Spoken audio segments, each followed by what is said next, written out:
iniciando la hora de la verdad, la hora de la denuncia ciudadana, la hora donde tu voz tiene valor. El licenciado Gisbert te da la bienvenida. Comienza la hora del búho.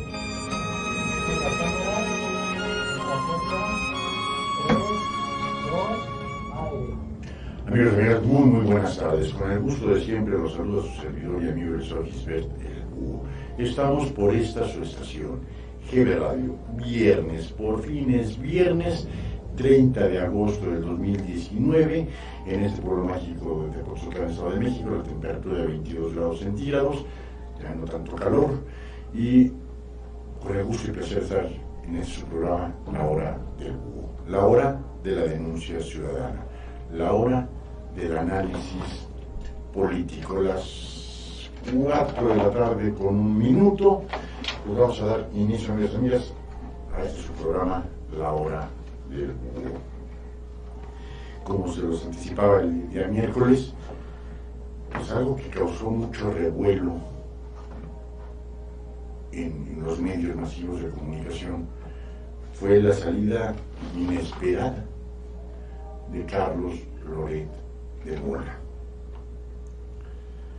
Hicimos algunas investigaciones, vimos cuáles eran los motivos por los cuales había podido salir del aire Carlos Loret de Mola con un sueldazo impresionante, 1.800.000 pesos al mes, algo que uno dice, caramba, yo con ese sueldo no renuncio, ¿no? Y yo creo que nadie en su sano juicio renunciaría teniendo un salario de ese tamaño. Pero recordemos que desde el año 2006, Carlos Loret de Mola y el entonces candidato a la presidencia, Andrés Manuel López Obrador, tenían pugnas muy fuertes, una aversión entre ellos muy marcada. Digamos, si llega a ganar el candidato, el primero en salir es Carlos Loret de Mola, pues no ganó en el 2006, no ganó en el 2012, y Carlos Loret de Mola siguió en Televisa. Al ganar en el año 2018 la presidencia del presidente López Obrador, pues decíamos, hay varios periodistas en jaque, ¿no? Carlos Loret de Mola, Joaquín López Dóriga, Ciro Gómez Leiva y algunos más que han sido gente muy crítica del periodismo. Recordemos que en un principio de su mandato el presidente López Obrador les dijo chayoteros, fifís, vendidos, les decía un sinnúmero de calificativos a la prensa que no estuviese total y absolutamente a su favor, que rindiera cualquier tipo de crítica. Se iba con esos periodistas a todo. Como lo comentamos el miércoles, ya vimos que Televisora lleva el beneficio, y eso no es de este mandato, no es exclusivo de este sexenio. En cada sexenio el presidente, por X o Y causas, tiene una televisora en donde lo enciman, donde lo adornan, en donde le ponen todo lo mejor, y normalmente había sido Televisa la privilegiada. En este caso, pues fue Televisión Azteca la privilegiada, y era tanta ya la situación de tensión, vamos a llamarle de esa forma, de Carlos Loret de Mola con el presidente López Obrador, hasta que se rompió, y se rompió por lo más delgado. En una explicativa de Carlos Loret de Mola dice que no se pudieron poner de acuerdo entre la presidencia y vicepresidencia de noticieros y de la misma Televisa para que le bajara 2 rayitas. Él aducía de la libertad de prensa, que él las notas que sacaba las sacaba perfectamente documentadas y sustentadas. ¿Quién sabe qué habrá habido? ¿Quién sabe qué habrá habido en esas pláticas en donde Televisa dijo, no puedo aceptar que sigas en esa tesitura, en ese punto en donde el presidente pues ya se siente incómodo. Y al sentirse incómodo el presidente, acuérdense que la radio y televisión son concesiones dadas por el Ejecutivo Federal. Entonces, quién sabe hasta dónde habrá llegado la presión en donde sale ya de los referentes, se pudiese de llamar un referente a Carlos Loret de Mola. Un referente fue Jacobo Zabludovsky. Y recordemos que Jacobo Zabludovsky también no solo salió en ese entonces Televicentro, salió de lo que ahora es Televisa, a finales de los años 60, por ser un crítico del entonces presidente Gustavo Díaz Ordaz. Y estuvo exiliado una muy buena cantidad de tiempo hasta que salió el presidente Díaz Ordaz y entró el presidente Luis Echeverría, en donde ya regresa de su autoexilio, por llamarle de alguna forma, pero sabíamos perfectamente que el autoexiliarse es el último eslabón que le quedaba, porque si no, algo hubiera podido ocurrir a Jacobo Zabludovsky. El siguiente en exiliarse fue Joaquín López Dóriga.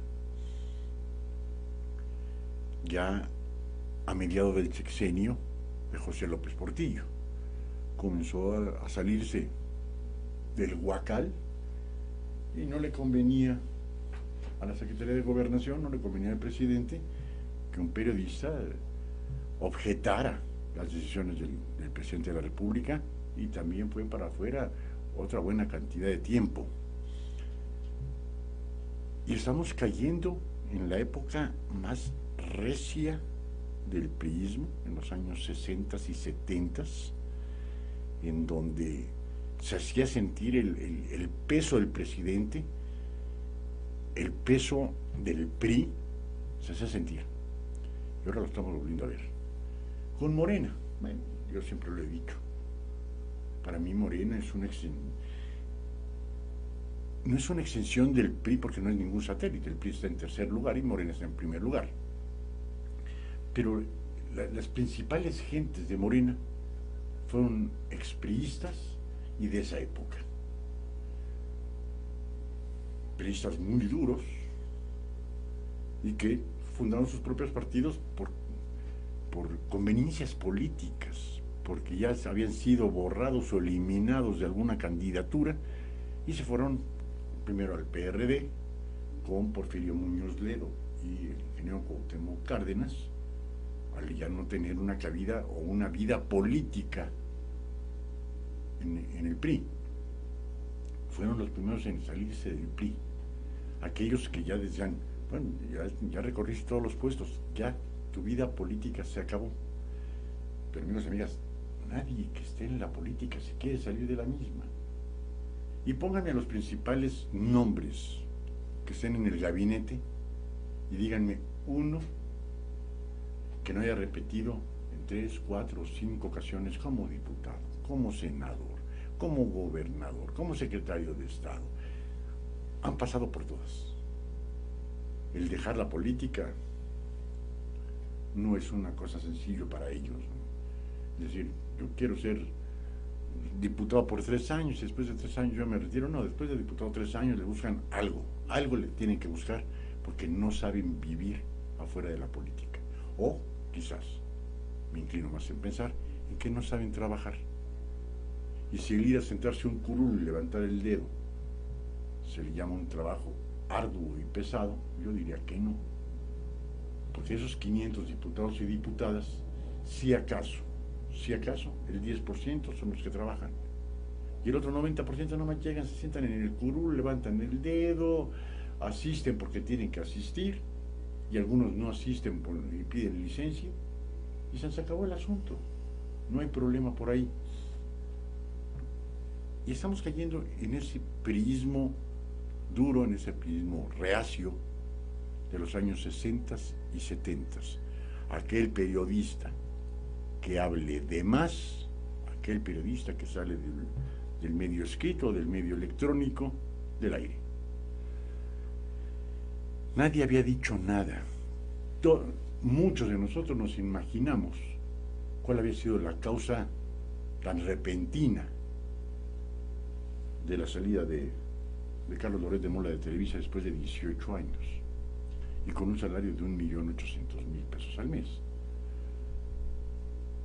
Y el primero en abrir la boca fue Gerardo Fernández Noroña,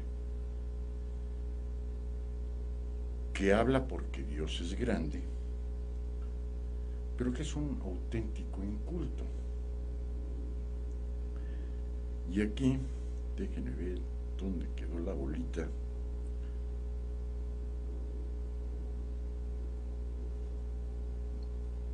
Dice, Noroña reacciona a la salida de Loret. Fuerte la crisis del chayote. Lo que comentábamos en un principio, mis amigas. Chayoteros, fifís, vendidos, reaccionarios. Fueron las palabras que puso de moda el señor presidente López Obrador. Y ahora el inculto de Noroña, dice, estaba fuerte la crisis del chayote. Pues ya quisiera, primera, tener la cultura, la mitad de cultura, ya exageré, la 10ª parte de cultura. Fernández Noroña que Carlos Loret. Porque aparte de tener una carrera en periodismo, es economista. Por si acaso el ignorante no lo sabía.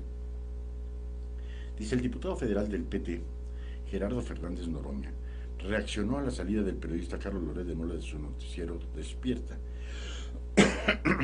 el cual cumplió 3 años al aire este 22 de agosto. Fuerte la crisis del chayote, expresó el legislador.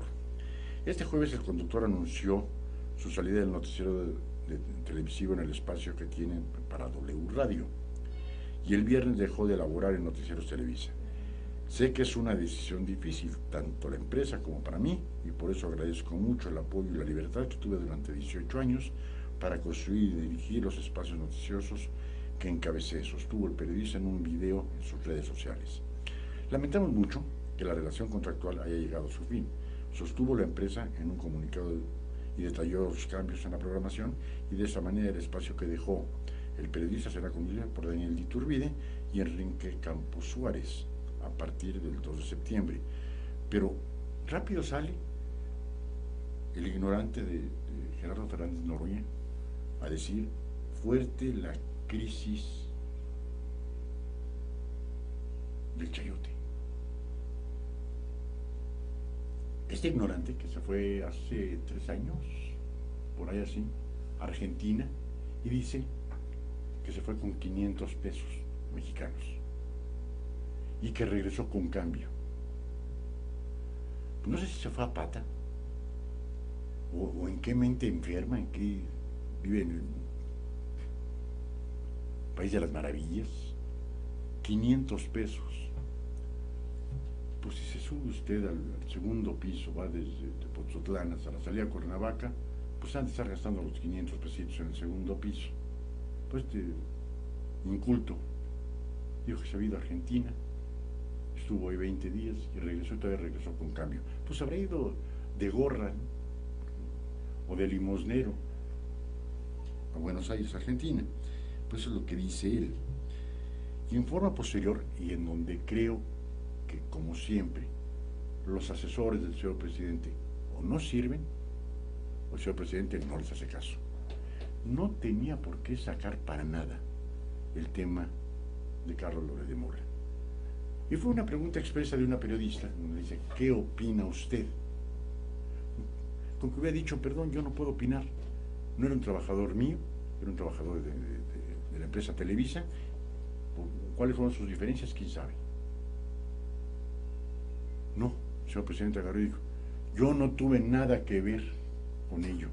Perdón, pero ¿para qué tener que decir esas palabras?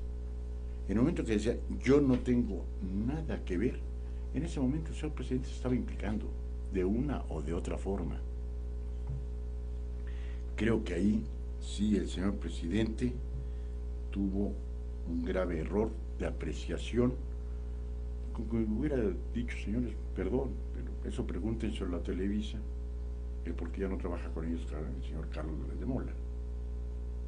Pero a la pregunta, yo no tuve nada que ver con su salida. En ese momento, dijo, se metió en camisa de 11 varas, ya después el señor presidente no sabía ni qué decir.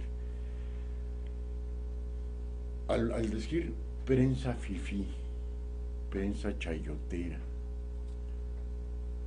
y sale ya Carlos Loret de Mola, ¿qué nos están diciendo? ¿Que él era el chayotero? ¿Que él era el fifí? ¿O que simple y sencillamente no congeniaba con las formas del candidato en ese entonces o del presidente actualmente? Y nos debemos de preguntar, ¿dónde quedó la libertad de expresión? El que no está conmigo está en mi contra. Dejas de ser mi hermano porque apoyaste a un candidato del PRI a un gobierno municipal de Veracruz.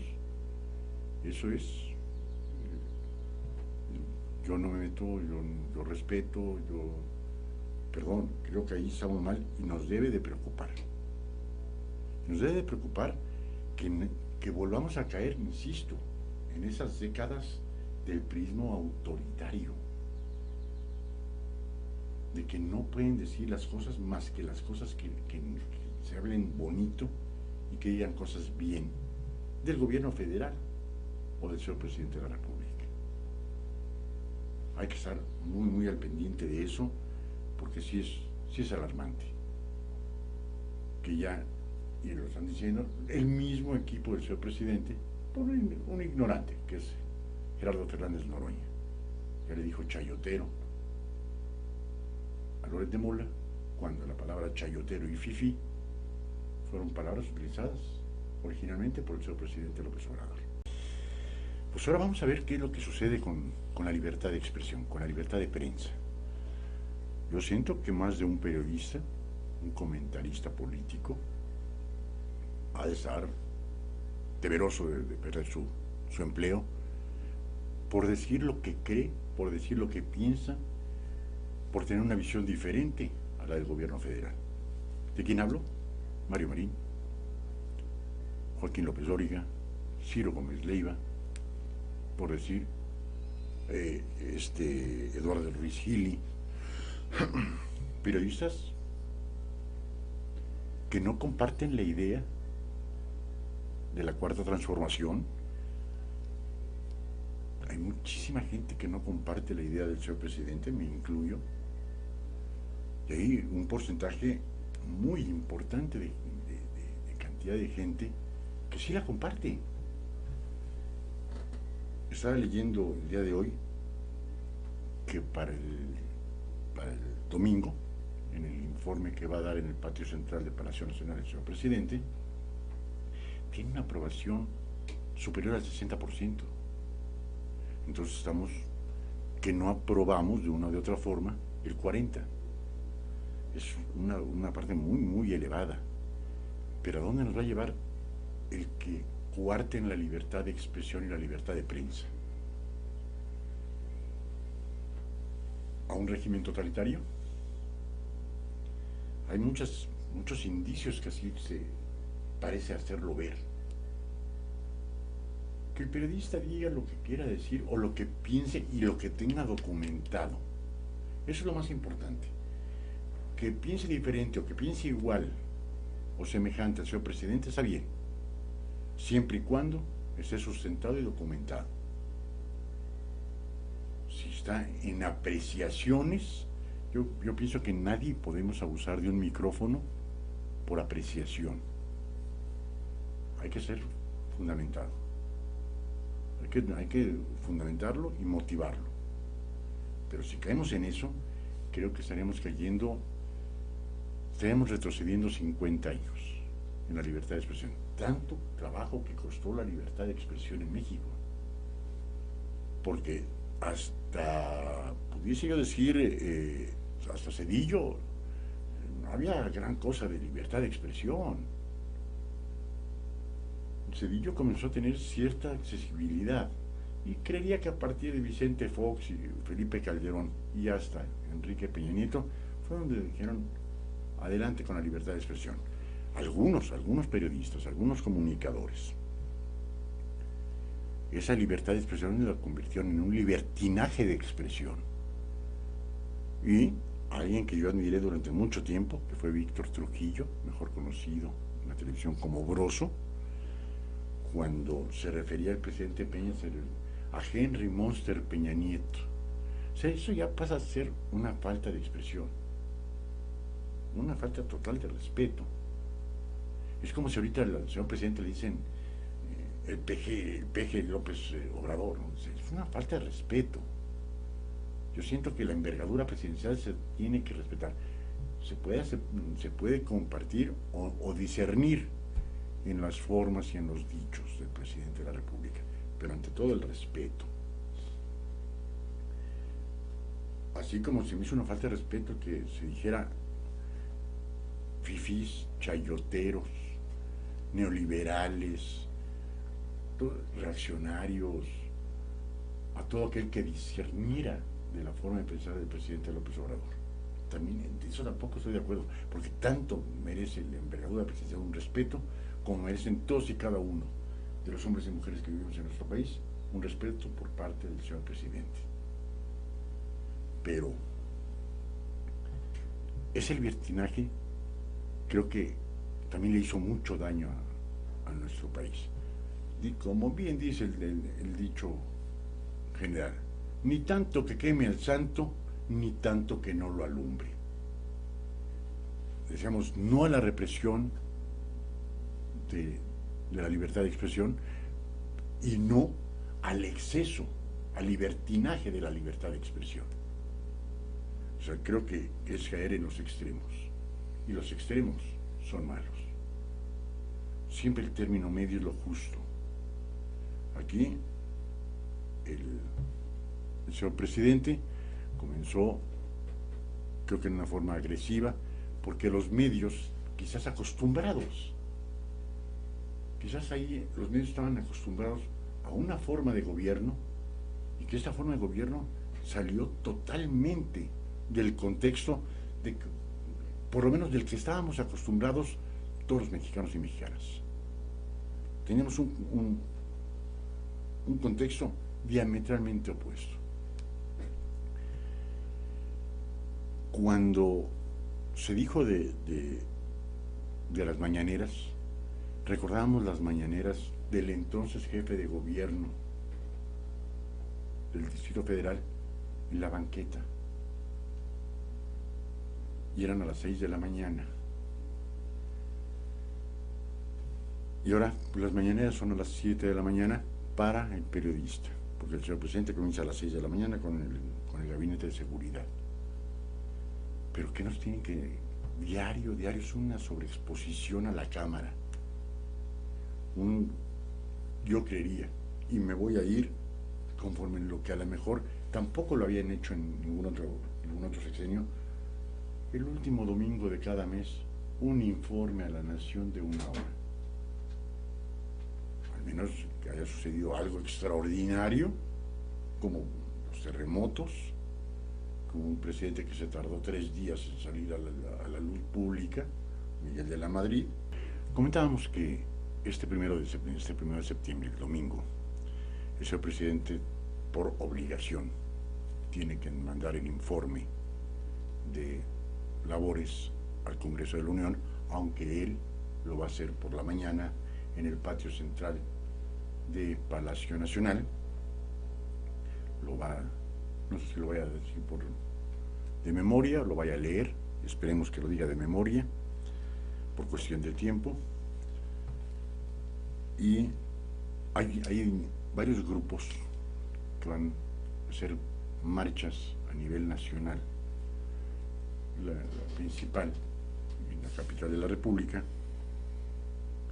se van a juntar en Reforma y van a hacer una marcha hasta el Zócalo de la Ciudad de México.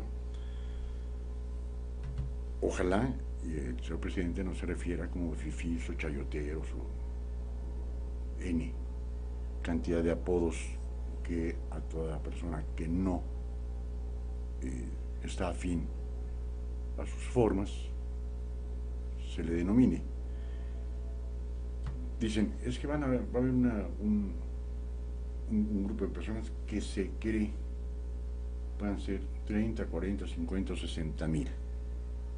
¿Es un grupo importante? Sí. Pues es un grupo reducido si vemos la cantidad que puede juntar el señor presidente en un llamado.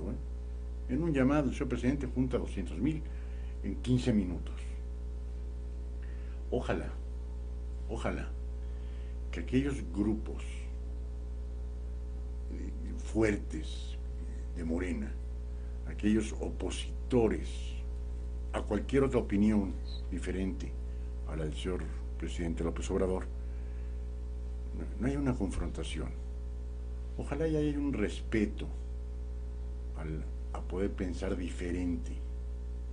Ojalá y no haya una confrontación de que porque unos dicen que ya no quieren al señor presidente, y se hagan alguien que se sienta ofendido o agredido con esas marchas en todos los estados de la República, incluyendo la capital de la República, y pueda ocasionar un algo, ¿no? Ojalá y vayan bien cuidados, bien protegidos. Esperemos que no haya nadie que busque problemas con nadie, de la afiliación política que se quiera. Se van a manifestar al Zócalo de la Ciudad de México personas que no están conformes, están inconformes con las formas. Está bien, en todo su derecho están. Ojalá y no haya alguien que vaya a agredir a aquellos que están manifestando una inconformidad, cual fuera de ellos. Ojalá y esta manifestación sea una manifestación política, una manifestación en santa paz todos, y que no haya nadie que por disentir con un grupo de personas pueda ocasionar algún tipo de problemas. Esto va a ser para este domingo primero de septiembre. Y el señor presidente de la República, el día de hoy, donde se le hizo algunas preguntas dirigidas a Manuel Bartlett Díaz, al director de la CFE, al respecto a lo que se dedicaba o el dinero que tenía, pues aquí está bien dura la crítica que precisamente Carlos Loret de Mola, pero ya desde el Universal, hace hacia Manuel Bartlett Díaz. Aquí tenemos algunos saludos. Óscar Zúñiga, a la licenciada Rebeca Galván, y aquí nos vuelve a escribir Óscar Zúñiga, sí, junta 200,000 con un bolillo y un frutzi. Ay, Óscar Zúñiga, y con menos de eso también. No tenemos el cómo negar que es el presidente con mayor popularidad, a cerca de un año de su mandato, y sigue teniendo una popularidad enorme. Insisto, yo difiero de las formas del presidente López Obrador, pero hay que ser conscientes de que tiene un arrastre entre el pueblo increíblemente grande. Y nos acostumbramos a que en el PRI primordialmente, los acarreados del PRI, que fue el que puso de moda el acarreo, era una torta y 50 baros, y chance un refresquito por ahí. Y después también le continuó el PAN, y no dudo que en una manifestación masiva también lo haga Morena, pero 200,000 con un llamado los junta el presidente López Obrador.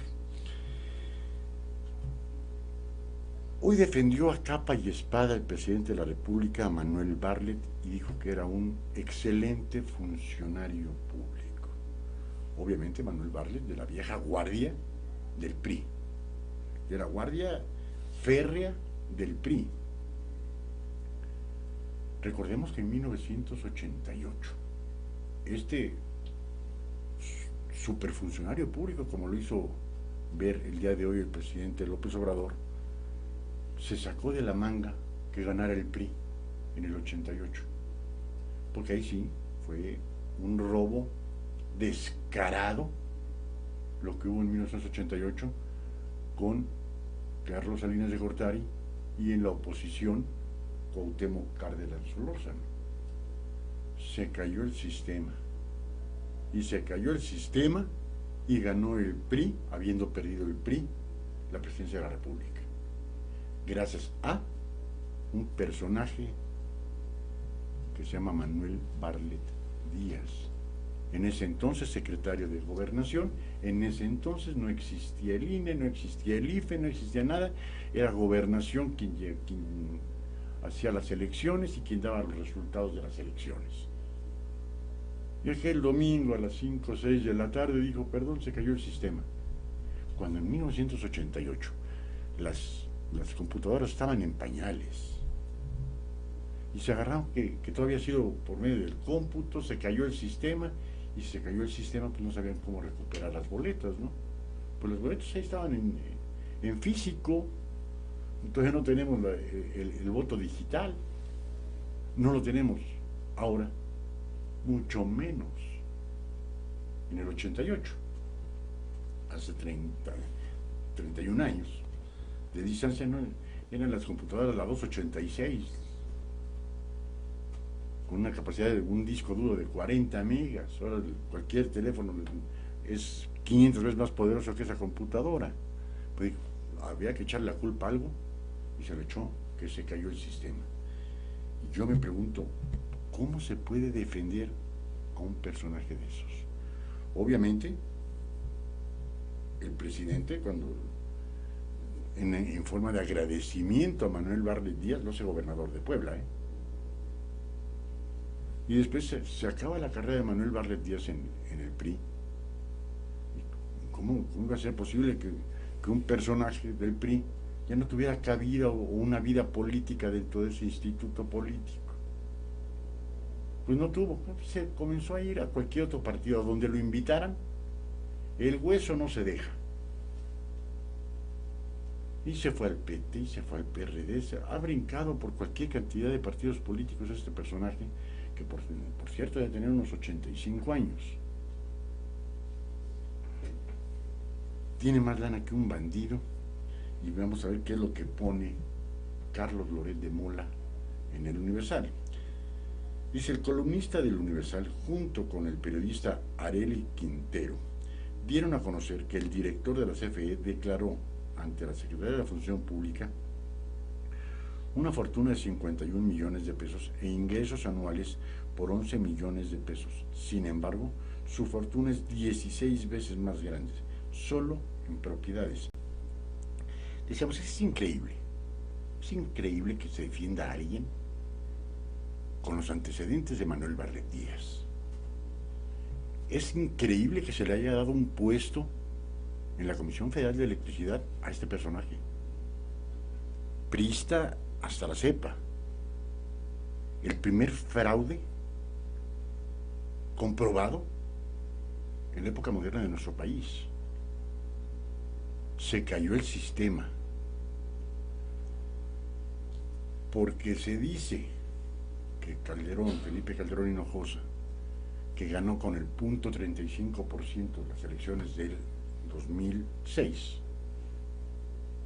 se le llamó espurio, se le llamó ladrón, se le llamó al diablo con las instituciones, cuando el ingeniero Cuauhtémoc Cárdenas había ganado con más del 20% de diferencia. Y no es un delincuente Manuel Bartlett Díaz.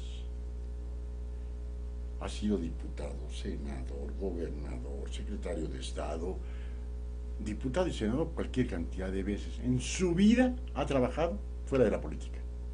Como bien decían los viejos, ¿no? Vivir fuera del presupuesto es vivir en el error. Ahora, hay un estudio hecho por Arely Quintero, un reportaje elaborado por Arely Quintero, en donde publica cualquier cantidad de casas. Y después dice, declara ante la Secretaría de la Función Pública, Manuel Bartlett, que él tiene 51 millones de pesos y 11 millones de pesos de ingresos anuales. Casi 1 millón de pesos al mes. ¿Cuánto es su salario? ¿O qué empresas tiene para ganar 11 millones de pesos? Alguien que tiene una empresa, y en este caso dice que tiene en efectivo 51 millones de pesos guardados en el banco. 51 millones de pesos al 8%, 8%, 40, son 4 millones de pesos lo que le tendrían que dar anualmente de intereses. Pues dice que tiene 11 millones de pesos al año. ¿Con dónde están las empresas? ¿Qué negocio se tiene?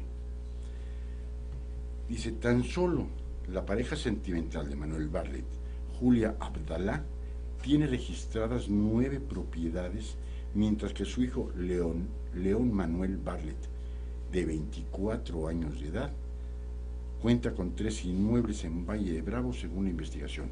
Estos 3 jacalitos en la mejor zona del Estado de México, que es Valle de Bravo, apenas son 14 hectáreas. La propiedad de su pareja fueron omitidas en la declaración patrimonial de Bartlett porque no están casados. Por otra parte, ese trabajo periodístico publica que la familia Bartlett constituyó una empresa llamada Caguaret S.A.D.C.B. para quedarse con otras 3 propiedades. Inicialmente la empresa compradora Caguaret no tenía nada que ver con los Bartlett, pero poco a poco se fueron dando a conocer que León Manuel Bartlett, hijo del funcionario federal, se hizo comisario del Consejo de Administración y su tía apoderada legal. Luego el propio Bartlett fue el apoderado legal y 2 de sus hijos, Alejandro y León Manuel, consejeros vocales y apoderados. Hasta el yerno entró de secretario del Consejo, detalla el reporte.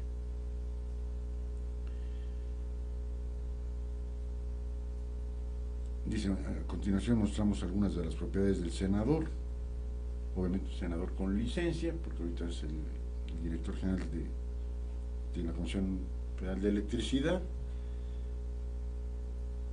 y ponen cada casa que uno dice, la casa ubicada en Fray García Guerra, obviamente, no estamos hablando de la colonia Guerrero, en la colonia Moreros, en la Santa Julia, no, en las lomas de Chapultepec, que cuenta con una construcción, pues son 2 cuartos y un baño, de 736 metros.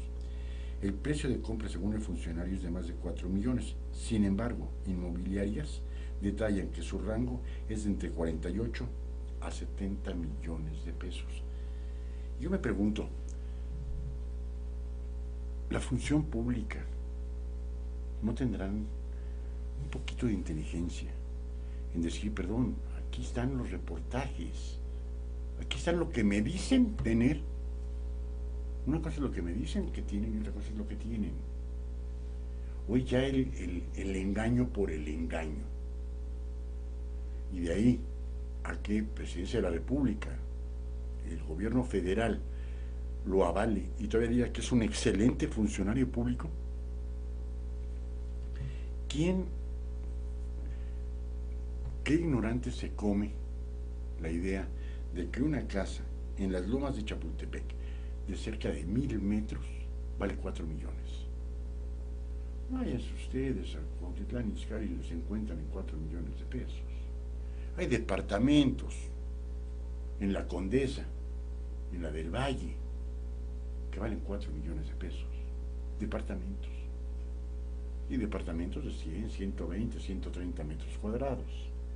Aquí están hablando de de construcción, no dicen aquí cuántos metros de terreno, de construcción 736 metros. Es un mundo de construcción. Dicen que vale 4 millones de pesos. Y diferentes inmobiliarias dicen que anda entre un rango, obviamente lo ven por fuera, no saben cuáles son los interiores que tienen, cuáles son sus acabados, conforme los acabados incrementa o disminuye el precio, pero que fluctúa de 48 a 70 millones de pesos. Y nos venden la idea de que la función pública, la Secretaría de Gobernación, la Secretaría de Hacienda, no se dan cuenta de esto, o es que no se quieren dar cuenta. Dice, otro inmueble, el ubicado en Lord Byron, número 28, en otra colonia proletaria, en Polanco. La casa era conocida por el operativo que realizó la extinta PGR en el 2016 para detener al abogado que presuntamente diseñó la cadena de empresas fantasma que permitió a Javier Duarte desviar recursos. Dice, la construcción fue adquirida en marzo del 2015 por la pareja de Manuel Bartlett. La casa está ubicada en Las Lomas, en Sierra Bertines 645. En diciembre del 2012, el hijo del senador, León Manuel Bartlett, adquiere dicha casa en Las Lomas, en la calle Sierra Fría. Consideremos que el hijo de Manuel Bartlett, León Manuel Bartlett, actualmente tiene 24 años. En el 2012, quítele ustedes 7, si ahorita tiene 24, pues el angelito tenía un 4, tenía 17 años. Pero ha de ser un magnate de la economía, un magnate de los negocios, que a los 17 años ya se puede comprar una casa en las Lomas de Chapultepec. Hasta ahora el director de la Comisión Federal de Electricidad, Manuel Bartlett, no ha hecho ningún pronunciamiento, ni cómo lo pueden hacer. Y eso no es lo importante. Lo importante es que el señor presidente no lo haga. Eso es lo drástico, lo dramático de este asunto. Que se le está presentando un reportaje sustentado con el registro público de la propiedad, tanto del Estado de México como del Distrito Federal, en donde ahí están los papeles. Manuel Bartlett dice 51 millones de pesos y 11 millones de pesos de ingresos anuales. ¿De dónde son esos 11 millones de pesos anuales? ¿De dónde provienen? ¿Se paga impuestos sobre esos 11 millones de pesos anuales? Entonces, ¿de dónde vamos a tener una credibilidad? En cualquier sexenio, en el que quieran, en donde entran gente normal y salen multimillonarios, y que han llevado una vida en la política de décadas. Y alguien que tiene 24 años, a los 17 años ya tenía dinero suficiente como para comprarse una casa en las Lomas de Chapultepec. Pobremente. Y nos dice el señor presidente de la República que es un excelente funcionario público.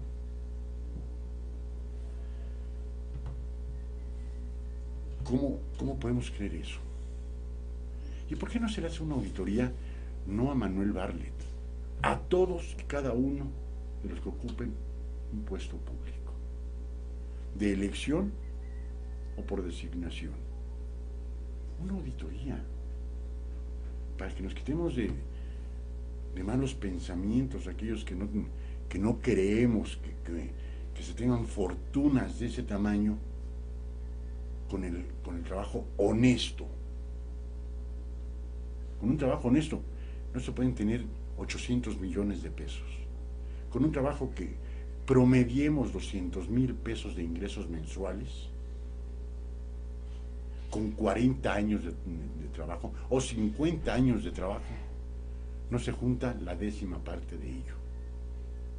Y de repente nos vemos que dicen, con un trabajo de burócratas, en este caso, adquieren fortunas de 800 millones de pesos. Y eso es lo que en este estudio salió.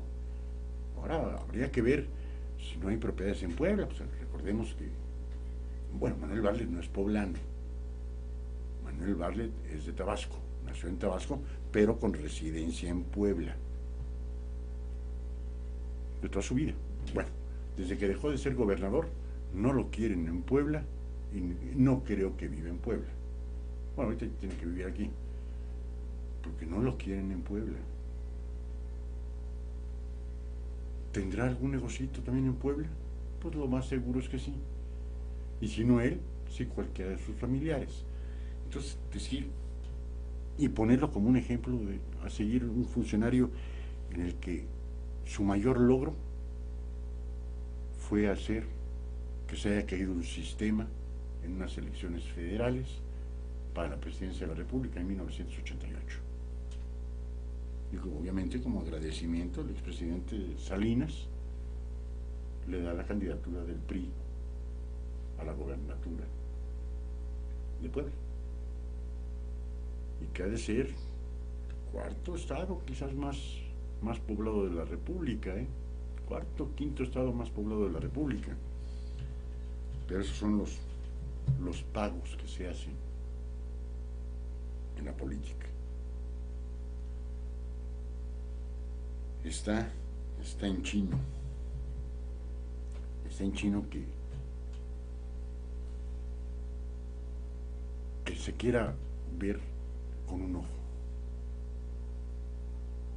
y que no se quiera tener un poquito de memoria histórica de quién es Manuel Bartlett, qué ha hecho Manuel Bartlett, y ahorita sacarlo como un ejemplo. Bueno,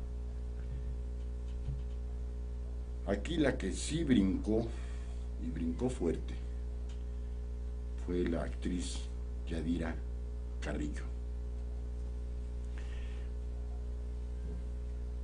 ¿Por qué se puso muy fuerte? Porque se lanzó en contra, al tú por tú, al señor presidente López Obrador. Con razón o sin razón, yo creería que le asume toda la razón del mundo. El día de hoy por la mañana entrevistaron al abogado defensor del chino de las Lomas, de Villewón, un nombre de estos, porque decía, perdón, pero a mí todavía no me sentencian, ya vendieron mi casa. Cuando me sentencien y haya causado ejecutoria la sentencia, a la mejor pudiesen decomisarme mi casa si es que demuestran durante la secuela procesal que fue adquirida con producto de la delincuencia organizada. Pero ya se vendió la casa y hoy la tuvieron que liquidar, el comprador. Hoy era su fecha tope, porque nada más apartó, lo apartó con 20 millones de pesos, cualquiera los tiene. Una residencia que tenía un avalúo de 160 millones de pesos, fue vendida en 103 millones de pesos a un empresario regio, y dejó en el momento 20 millones de pesos de aparto, pero yo era el último día para liquidar los 83 millones de pesos restantes, porque fue vendida en 103 millones de pesos. Yo digo, insisto y reitero, en forma total y absolutamente ilegal. No le cambiemos de nombre, en forma ilegal. Para que con el producto de esa, el dinero robado fuera para el pueblo. Primero hay que demostrar que es dinero robado, que para eso está el Poder Judicial de la Federación, para demostrar este dinero es de procedencia ilícita. Entonces que se vaya para el pueblo, que se vaya para donde quieran, gusten y manden. Y hoy lo dijo en el noticiero. ¿Con quién era el noticiero? Con Carlos Loret, perdón, con Ciro Gómez Leiva, el abogado de Shenli Yegón, que por qué se había vendido esa casa si este personaje, en donde se encontraban 205 millones de pesos, todavía no está siendo sentenciado. Se lo llevaron a Estados Unidos, extraditado, y lo regresaron porque en Estados Unidos no encontraron nada en su contra. No porque no lo haya hecho, no se lo encontraron, bueno, lo regresaron a México. Está en prisión desde el año 2006, hace 12 años. Y todavía no lo pueden encontrar culpable. Pero ya vendieron su casa. Y si por aquello de que la mala impartición de justicia, el pésimo actuar de los jueces, o por las deficiencias de la PGR, y lo encuentran inocente, les dice, perdón, a mí me regresan mi casa. No, pues es que ya la vendió el señor presidente por instrucciones, a mí no me importa, señor presidente. Yo salí absuelto y yo necesito mi casa porque no fue dinero de procedencia ilícita. Punto, se acabó. Pero en vía de mientras, ya la vendieron y hoy lo debieron de haber pagado. Y Yadira Carrillo le dice al presidente, mis propiedades no serán para los pobres. ¿Por qué lo dice? Pues porque su esposo, el licenciado Juan Collado, está acusado de lavado de dinero. Está acusado. No le han demostrado absolutamente nada. Está en proceso. Ya está en el reclusorio norte. Pero de aquí a que se le pueda demostrar con mucha facilidad, se va a tardar un par de años. Y salió la señora, la esposa del licenciado Juan Collado, para decirle que sus propiedades ni las toquen. Dice la actriz Yadira Carrillo se le puso al tú por tú al presidente y le respondió que no permitirá que las propiedades de su marido no quedarán en manos de los pobres. Yadira Carrillo se le puso tajante al presidente López Obrador al defender los inmuebles que éste aseguró le quitarían a su esposo Juan Collado para destinarlas a las causas nobles. Y es que, aunque suene sorprendente, Yadira Carrillo, la misma que hace unos días aseguró que creía en AMLO como presidente de la República para ejercer justicia, ahora le puso un alto al mandatario, pues tal parece que le dio en donde más le dolía. Todo ocurrió cuando un reportero le preguntó a la actriz qué pensaba acerca de las declaraciones que hizo el presidente sobre que el gobierno podría decomisar propiedades y cuentas bancarias de su marido para dársela a la gente pobre. Y como usted recordará, Juan Collado actualmente está siendo procesado por acusaciones de lavado de dinero y delincuencia organizada. Ante los cuestionamientos, la actriz respondió, cuando se sigue la ley y las cosas se hacen como se tienen que hacer, eso no puede suceder. Y nosotros además siempre apoyamos en lo que podamos a los pobres, a todo el mundo, a la gente que lo necesita, siempre hemos estado ahí. Yadira Carrillo reiteró que ella y su marido están en la espera de un buen resultado y que la ley se imponga en el caso que está implicado Juan Collado, reiterando que en toda ocasión se debe de hacer justicia. El gobierno no debe tocar sus propiedades. Yo estoy de acuerdo con el abogado de Xeni Yegón, con Juan Collado y con la señora Yadira Carrillo. Si se determina la culpabilidad del imputado, le pueden decomisar lo que quieran, pero no pueden, antes de agotar todas las instancias que la ley prevé, que le quiten algo a alguien por el sospechosismo. Recuerden que la ley es muy clara.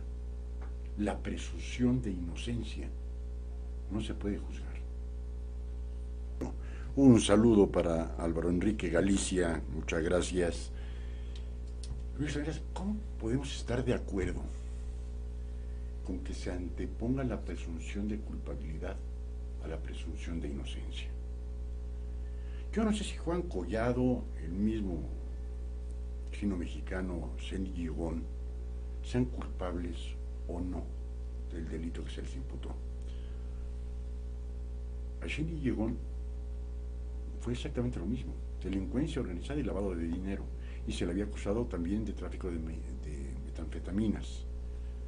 Por eso le dieron parte al gobierno de los Estados Unidos, y no nos regresaron porque no le encontraron nada. ¿Cuáles eran los negocios de este chino mexicano? ¿Quién sabe? ¿Por qué tenía 215 millones de pesos en su casa? Era muy sospechoso. Pero nadie me obliga a mí a meter mi dinero a un banco. Y nadie me prohíbe a mí tenerlo en mi casa. ¿En dónde? En donde quiera. Enterrado en una habitación, en una caja fuerte, donde se me dé la gana. Lo regresan los gringos porque no le encontraron nada. Y aquí, a 12 años de distancia, todavía no le pueden encontrar ni la asociación delictuosa, la delincuencia organizada, ni el lavado de dinero, ni el tráfico de metanfetaminas. ¿Es culpable? Jurídicamente, insisto, la presunción de inocencia. Son delitos graves, por eso está en la cárcel. Porque son delitos graves que no alcanzan el beneficio de la libertad provisional. De ahí a que sea culpable, hay un abismo, ¿eh? Hay un abismo. Pero en vía de mientras ya le vendieron su casa. ¿Dónde están los 215 millones de pesos? ¿Quién sabe?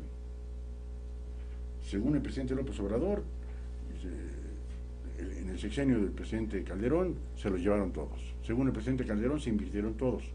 Pero cuando salga este chino, y por favor sale inocente, y quiera recuperar su dinero, si no se le puede demostrar que es un dinero mal habido, que es un dinero producto del narcotráfico, de la delincuencia organizada, se lo van a tener que regresar. ¿O es que ya te quitamos 12 años de tu vida? Si es culpable, que le pongan la sentencia aplicado a la ley, ni más ni menos. Pero le van a tener que revolver. Si sale inocente, le van a tener que regresar ese dinero. En forma, por demás, arbitraria, el presidente Felipe Calderón Hinojosa, eso lo debió de haber dado al juez en una cuenta de banco, que si generara intereses, a lo mejor eso sí se lo podía quedar el gobierno federal, pero en depósito, en resguardo del juzgado debería de estar la casa y los dineros y las joyas y todo bajo resguardo de un juzgado. Pues el expresidente Calderón, pues, la lana, pues ya se invirtió, ¿no? ¿En qué? Pues ya ni me acuerdo. Y el presidente López Obrador, pues ya se vendió la casa. Y por favor, tardan 6 años, es más, me voy a ir moderado, 5 años más, que es el término que le queda al presidente López Obrador, recordando que ya no va a ser el cambio de sexenio el 1 de diciembre, sino el 1 de septiembre. Y el día 2 de septiembre lo liberan a este personaje. ¿A quién le reclamo? No, pues al expresidente Calderón, pues ya no es presidente.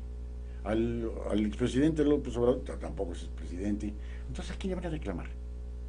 Y ahora, a este licenciado Juan Collado, muy prestigiado, yo no sé qué tan bueno, qué tan malo, nunca me tocó verlo, pero llevará 2 meses en prisión.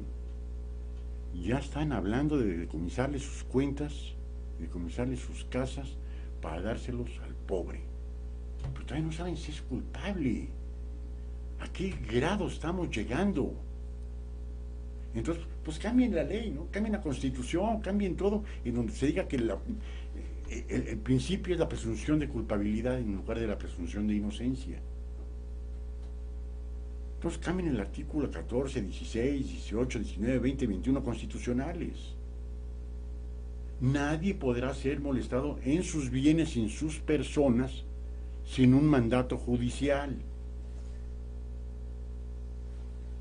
Lo dice el 14 y 16 constitucional. Y el primero en violar la Constitución, por desgracia, está siendo el señor presidente López Obrador. Y cuantos agarren, le dijo, cuantos agarren. ¿Y por qué no agarran a Manuel Bartlett Díaz? Él no tiene, sí tiene fuero, es senador, con licencia, pero senador. Y a tantos políticos que ahorita no tienen fuero. Es decir, ahora sí, vamos a quitarle sus fortunas.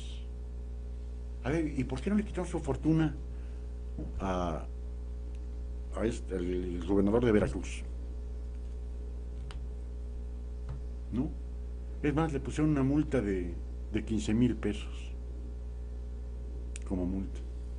¿Por qué? Porque desfalcó al gobierno de Veracruz con 43,000 millones de pesos.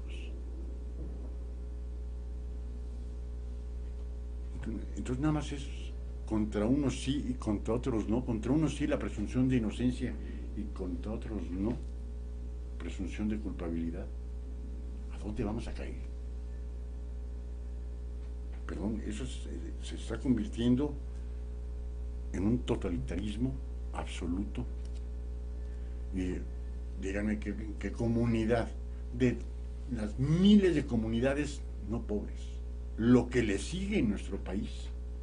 Ay, mira, nos van a dar 15 millones de pesos de la venta de la casa del chino. Pues qué comunidad no va a decir bienvenido sea y gracias al señor presidente López Obrador. Cualquier cantidad, cualquiera. Entonces está haciendo un populismo que no sé a dónde nos va a llevar. La Coparmex está con cierto descontento. Los empresarios, pues no sé qué situación, el influyentismo y la personalidad y la fuerza que tiene el ingeniero Carlos Slim, dijo, bueno, no importa que se hayan perdido 150,000 millones de pesos en la construcción del nuevo aeropuerto, pero no hay un crecimiento cero. Se han perdido 73,000 empleos en lo que va del año. No, es que se aumentó en 450,000 el número de integrantes al Seguro Social, sí, pero eran de los ninis, del que no trabaja, del que no estudia. Esos están a favor, obviamente, del presidente López Obrador. Y quizás si uno se hubiese beneficiado con ello, quizás también estaríamos ahí. Pero hay que ser un poquito justos. Hay que ver las cosas tal cual son. Se está violando la ley en el caso concreto que nos está ocupando ahorita. Ya le quité la casa, ya le voy a quitar las casas y las cuentas a otro abogado. Primero encuentren los responsables de esos delitos. Yo no meto las manos por nadie, ni mucho menos por un desconocido. Pero que lo determine la autoridad judicial correspondiente si es culpable o no lo es. Porque es muy bonito adornarse con sombrero ajeno, pero de ahí a que sea jurídicamente aceptable, perdón, pero no lo es. Es que el señor Marcelo Ebrard, cuando era jefe de gobierno, dijo la extinción de dominio. Sí, pero cuando se consideren culpables, que esos delincuentes, que secuestradores, sobre todo fue por los secuestradores, por aquello del Mocha Orejas, de que tenían propiedades y dineros y joyas y todo, sí, cuando lo encuentren culpable, quítenle todo, porque fue producto de la delincuencia organizada. Pero dijo, él fue el que puso de moda esto, pero hasta una sentencia ejecutoriada. Pero lo que se está haciendo ahorita, amigos, amigas, no tiene nombre. Antes de presentar, antes de que el juez emita una orden de presentación, lo pueden encerrar a uno. ¿Por qué? Por la presunción de culpabilidad. Nada más. Y en cambio anda suelto un líder charro que se llama Carlos Romero de Champs, que tiene un pequeño departamentito en la zona más humilde de Cancún de $5 millones. Otra casita, pues de descanso ahí cuando tengan tiempo, el trabajo se los permita. En Punta Diamante, en Acapulco, con un valor de $3,5 millones. Su niño, su bebé de 40 años, trae un Lamborghini con pintura de oro. Su niña tiene un Little Jet. ¿Y por qué no lo buscan a él? Que es un delincuente. Pero ni a ese tipo de delincuentes se le puede llegar a decir, te vas a la cárcel, sin que medie una denuncia penal en su contra, y le van a quitar su penthouse en Cancún, su humilde casa ay, te acabo de decir el nombre, ahí en Acapulco, en Punta Diamante. Ni le van a quitar el Lamborghini a su bebé, ni el Little Jet a su hija, hasta que un juez lo determine culpable. Y hasta que este líder charro, agotando todas las instancias que la ley le permite, causa ejecutoria y en ese momento quítenle lo que quieran. Pero ni él. Y que está demostrado. ¿Y cuántos líderes charros hay en nuestro país? Hay cientos y miles. Vean al señor Juárez, al líder charro de Teléfonos de México, que lleva apenitas, va a cumplir 40 años como líder sindical. Apenitas. Y que vive como un magnate. Y díganme, un líder que no sea millonario. Millonario. Y no los tocan. Yo no sé, insisto, si Juan Collado es algo inocente o culpable, pero hasta por cuanto se cumpla la ejecución de su sentencia, se debe determinar lo que dice la Constitución, la presunción de inocencia. Y respetar hasta el último día el artículo 14 y 16 constitucionales. Nadie podrá ser molestado en su persona o en sus bienes. Y al chino, pues al chino, ya le pusieron a la mitad, ¿eh? Ya no es amarillo, ahora es hasta morenito el carro. Ya le quitaron 215 millones, ya le quitaron casa, ya le quitaron todo lo que tenía. ¿Verdad? Hasta la libertad. En 12 años no se le ha podido demostrar su culpabilidad. Y van a terminar. Porque a lo mejor es inocente. Yo quiero ver qué es lo que va a pasar con Felipe Calderón y con el presidente López Obrador, si resulta que al final de cuentas Cheney Yegón es inocente. La madre. Bueno, amigos y amigas, nos vamos al último corte de la hora del búho, son las 5:35. Que me dice nuestro productor, que dice mamá que siempre no. Pues ahora sí que la última y nos vamos. Porfirio Muñoz Ledo, actual presidente de la mesa directiva de la Cámara de Diputados, rompió con lo estipulado en nuestra Carta Magna por Francisco I. Madero: sufragio efectivo, no reelección. Pues ya la rompió. Y hoy lo dijo en pleno Congreso de la Unión: sufragio efectivo, sí reelección. Se quiere reelegir como presidente de la mesa directiva de la Cámara de Diputados. ¿Por qué? Porque ya le gustó. Le gusta tener la campanita en las sesiones, tocar la campanita y decir: compañero diputado, compañera diputada, guarden silencio, que se guarde el orden en esto. Perdón.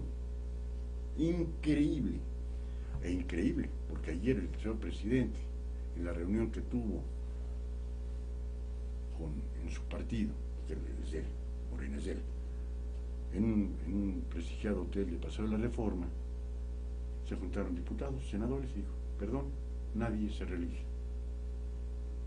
Y el perdón, nadie se reelige, y hoy salió Porfirio Muñoz Ledo a decir: sufragio efectivo, sí reelección.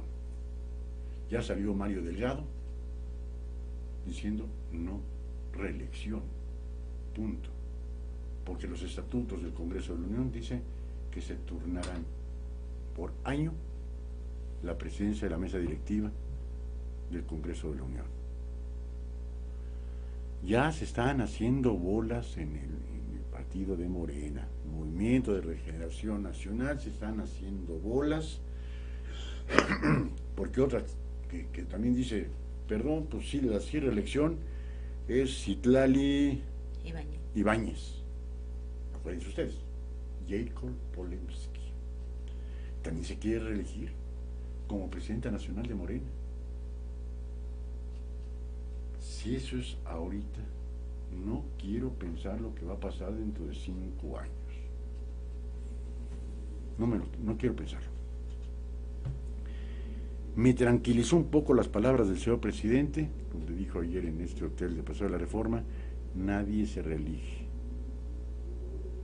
Eso me tranquilizó, porque si no, estaríamos temblando en el 24. Pero tanto Porfirio Muñoz Ledo como Martí Batres en el Senado de la República, los dos de las cámaras legislativas de nuestro país, los dos se querían reelegir. Y pues, para no quedarse atrás, Citlali Ibáñez, Jacob Polewski, y hoy estaba viendo el otro nombre, Horwitz. Ande pues. Rebeca. No lo veo. Increíble, ¿no? Cambiarse todos los nombres. Y después de decir sufragio efectivo, sí, reelección, dice, espero seguirlos viendo en septiembre, tengo proyectos importantes, nada menos que la reforma del Estado, declaró Muñoz Ledo en el Congreso de la Unión. Cuando, por la ley que rige el Congreso, no se permite. No se le permite la reelección, tendrá que cambiar de partido y por una mayoría calificada, o sea, las 2/3 partes del Congreso tendrán que votar por una nueva adecuación en el reglamento del Congreso, que tiene que ser un hombre, una mujer, un hombre, una mujer. Entonces, la siguiente tendrá que ser una presidenta de la mesa directiva del Congreso de la Unión, tendrá que ser forzosamente una mujer. Y la duración de su mandato tendrá de 1 año. No me extraña que Porfirio Muñoz Ledo, insisto, creería que por la edad también está fallando, ¿no? A veces a los 60 ya no nos sube el agua al tinaco, pues a los 86 peor tantito. Pero Martí Batres, a ver, voy a ver qué edad tiene Martí Batres, porque ahí sí no puede ser posible que... A ver, un segundo.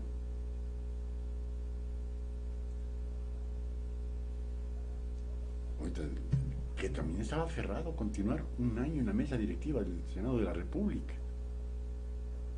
Y se aventaron un trompo entre él y Ricardo Monreal, pero a su tamaño, a su tamaño, de decirle que querían seguir viviendo del hueso, Martí Batres sobre Ricardo Monreal, y que conste que no soy para nada admirador de Ricardo Monreal, pero en esta ocasión sí se le fue con todo. Me extraña de Martí Batres, 52 años. Nació el 26 de enero de 1967. Aquí me están diciendo un chicuelo. Bebé. Y aferrado a decir, yo quiero seguir siendo el presidente del Senado de la República, cuando también el mismo reglamento del Senado dice que será la presidencia por 1 año, y también tendrá que ser una mujer la que ahorita lo ocupe. Y esa fue una propuesta de Morena. Un hombre, una mujer, un hombre, una mujer, un hombre, una mujer. Y de diferente partido. Si no, sería PAN con lo mismo. Y también tendrá que ser una mayoría calificada, o sea, las 2/3 partes del Senado. Pero están aferrados. Son gente enferma del poder, amigos y amigas. ¿Qué tiene el poder que nadie lo quiere soltar? Aquí tenemos bueno, para nada como presidente municipal, que esta es la 4ª ocasión. Algo tuvo que haber hecho mal de Pozotlán. Algo malo se hizo, donde un inepto esta es la 4ª ocasión. El poder, la enfermedad del poder por el poder. Y el que no lleva 4 trienios, lleva 4 sexenios, y el que no lleva... La cuestión es estar con el poder emborracha. Recuerdo que un presidente de la República en alguna ocasión me dijo que la silla presidencial le llamaba la silla embrujada, porque cambiaba la vida. Y después Isabel Arvide escribió un libro de la silla embrujada respecto a lo que había dicho ese presidente, López Portillo. y escribió un libro fantástico de lo que es la silla embrujada. Si tienen la oportunidad de leerlo, van a ver el cambio radical en el momento que se sientan con poder, el presidente de la República, y sin poder, cualquier presidente municipal, pero se les cambia. Del besito a la abuelita, el cargando al niño, el taco placero, a no querer recibir a nadie porque son tocados por Dios. Increíble. Y lo increíble es que Porfirio Muñoz Ledo ha sido embajador, ha sido secretario de Estado, ha sido diputado, ha sido senador, otra vez ha sido diputado como en 3 o 4 ocasiones. Embajador en Europa, en Cuba, estuvo Porfirio Muñoz Ledo toda su vida. Ahora sí, vivir fuera del presupuesto es vivir en el error, ¿no? Le hizo justicia a la revolución toda su vida. Desde Luis Echeverría hasta el presidente López Obrador, en ningún sexenio se ha quedado sin una chamba donde le estén pagando y tenga poder. Y ahora quiere seguir siendo presidente de la mesa directiva del Congreso de la Unión.